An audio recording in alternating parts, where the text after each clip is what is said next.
discuss that about we shall continue with the chapter Asia, that the location and physical features. That in my last class that I already discussed that about this chapter, that what I discussed, that where is this continent it's located in the world, and what is the location, what is the boundary of this. Now where is Asia located in the world? That in the different direction of Asia is located in the northern hemisphere of the world. And we have discussed about the political divisions, that how many the countries are located in Asia and the countries are located in which different parts of the Asia. Now some countries are located that in the eastern part, few countries are located in the northern part, few countries in the southeastern part. So by this way that the different side of the different directions, these are the countries being located in Asia. Now in Asia, the one of the country is the India, that where we live. Now today that we have to discuss that about the another physical features. That we know that Asia physical features will be divided into the 5 parts. What are the 5 parts? First is the northern lowlands. Second is the central mountain complex. Third, that is the southern plateau. Fourth, that is the Great River Basin. And the fifth is the island chain. Yes. So in my last classes that I have already discussed that about the northern mountains and also the central mountain complex. Now today our topic is that is the southern plateau. What is the southern plateau? So before that we have to just divide the term. First is the southern and the second one is the plateau. Now southern means you have to know that is the southern part of Asia. You can easily understand that the southern part of Asia, and the plateau. The plateau is a landform. Plateau is a landform with the flat top. Now you can understand I'm showing you that some areas like this, that is that the plateaus, the flat area is always being flat in the plateau. One thing can be remembered, that area is always flat. It's always this portion, that top portion will be always flat. And the height is most probably that from the 400 to 600 meters from the sea level. That is the height of the plateau. That the plateau is a landform. It's a landform that with the flat surface. And you know that the top part of the plateau is a flat in nature. That is why what it called? That is called tableland. Yes, that is called tableland. Now what is why it's called the tableland? The question will come that why the plateau is also known as the name of tableland. What is the answer you have to write? Because the top part or the topmost part or the uppermost part of the plateau is made by the flat nature or the flat in nature of the flat surface. That is why the plateau is also known by the name of tableland. Okay? That the top portion of the plateau or the topmost part of the plateau is made by the flat in nature. That is why the plateau is also known by the name of tableland.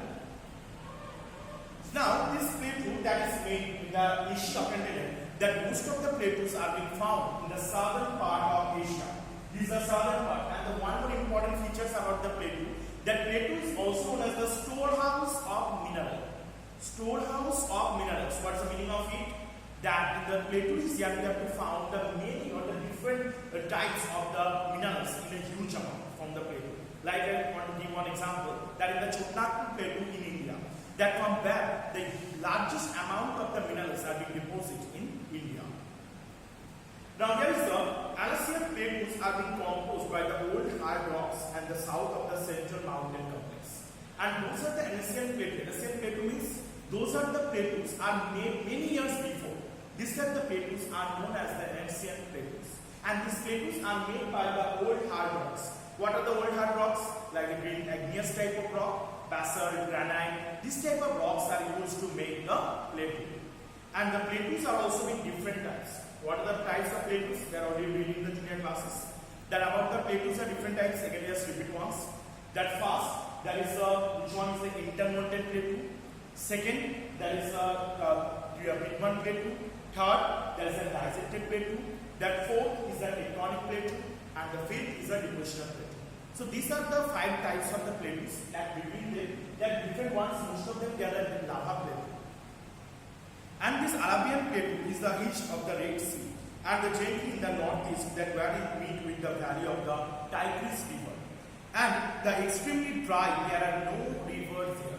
And you know that in the plateau is here, that most of the time that the very few rivers are being found. And especially the Arabian desert, that where the Arabian plate will be located. We said that the Arabian desert is also being found. So on that region, there are very less number of rivers are being flowed. And also the peninsular plateau or the Deccan plateau in the south of the Narmada river. Where is located the peninsular plateau? South of the Narmada river. And also in the Nilgiri hills. That you know that the Nilgiri hills, that the two sides of the Nilgiri hills. Suppose this one is the two side. These two sides of the Nilgiri hills.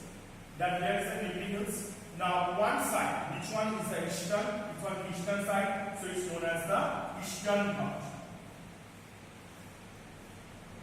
It's known as the Eastern Ghat. And is the western side, so it's known as the Western Ghat.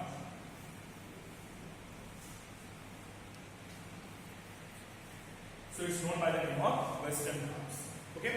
Now here is those are the Eastern and Western Ghat. Between them, the Western Ghat region, they receive the huge amount of rainfall. So many rivers have been originated in the southern part of Asia that form the Western Ghats. And also these are the Deccan Plateau, it's also being found on that region. And these all the rivers they have to flow into the Bay of Bengal.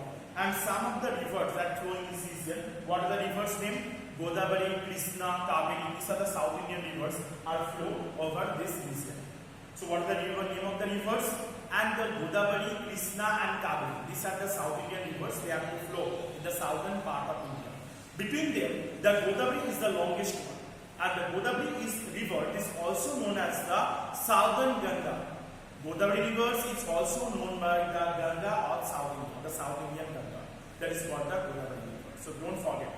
And it is the one of the most largest river in the southern part of India. And next the Yunnan and the San plateaus that are situated in the China and Myanmar respectively. What are the name of the plateaus? Yunnan and San. This plateaus is located in the China and Myanmar. The western and the steeper at the eastern side. The western side is much steeper. Steeper is the high slope than the eastern part. And the Yunnan plateau dissected by the Changjiang, the river, and they form the dissected plateau by the Mekong and Salween. So this Yunnan and San, these two plateaus, they are found in the China and Tibet between them.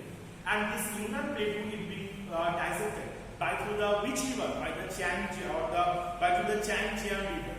And what is that? And they form the dissected plateau. You know what is the dissected plateau? That those plateaus, they have to cut down the deep river valleys. Those plateaus have to eroded by the river water and cut into the deep river valleys. These type of plateaus are known as the dissected plateau. Again I repeat, those plateaus are being eroded by the river water and cut into deep river valleys. These type of plateaus are known by the name of dissected plateau. So this is also the another type of the dissected plateau. So I hope you have to understand about the different features of the southern plateau and also read your books. And if you have any doubts, any queries or related with it, you can ask in the live.